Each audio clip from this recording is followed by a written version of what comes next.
ITR file करने से पहले तैयार रखें ये डॉक्यूमेंट्स, नहीं तो आ जाएगा IT notice. Income tax return file करने का समय आ गया है। 31 जुलाई 2024 से पहले सभी करदाता को रिटर्न फाइल करना होगा। अक्सर हम ITR फाइल करते समय हम उससे जुड़े दस्तावेज ढूंढते हैं, ऐसे में समय भी जाता है और परेशानी अलग से होती है। समय बचाने और परेशान न हो, इसके लिए टैक्स पेयर्स ITR फाइल करने से पहले ही सभी जरूरी दस्तावेजों को एक जगह रख लेना चाहिए। इससे रिटर्न फाइल करने का प्रोसेस बहुत आसान हो जाएगा और ITR फाइल करते समय कोई परेशानी भी नहीं होगी। करदाता को एक बात का विशेष ध्यान रखना चाहिए कि वह ITR में सभी जानकारी सही से भरें। अगर कोई भी गलती होती है तो आयकर विभाग द्वारा ITR खारिज कर दिया जाता है। आइए आपको बताते हैं कि इनकम टैक्स रिटर्न फाइल करते समय आपको कौन कौन से डॉक्यूमेंट्स तैयार रखने चाहिए। रिटर्न फाइल करते समय फॉर्म 16 बहुत ज़रूरी होता है। वैसे तो कंपनी द्वारा फॉर्म 16 जारी किया जाता है, लेकिन अगर करदाता ने फाइनेंशियल ईयर में नौकरी बदली है तो उसे रिटर्न फाइल करने से पहले पुरानी कंपनी से फॉर्म 16 ले लेना चाहिए।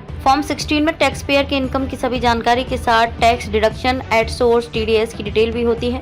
रिटर्न फाइल करने से पहले करदाता जरूर चेक कर लें कि फॉर्म 16 की सभी जानकारी सही है या नहीं। इंटरेस्ट सर्टिफिकेट, बैंक में जमा राशि पर हमें इंटरेस्ट मिलता है। अगर FD या कोई दूसरे स्कीम में निवेश किया है तो उस पर मिलने वाले रिटर्न की जानकारी भी हमें आयकर विभाग को देनी होती है। इंटरेस्ट और रिटर्न जैसे सभी डिटेल्स को हासिल करने का सबसे अच्छा तरीका इंटरेस्ट सर्टिफिकेट है। इंटरेस्ट सर्टिफिकेट में बैंक इंटरेस्ट के साथ बाकी ब्याज की भी जानकारी होती है। अगर सेविंग अकाउंट पर सालाना 10,000 रुपए तक का ब्याज मिलता है तो इस पर कोई टैक्स नहीं लगता है।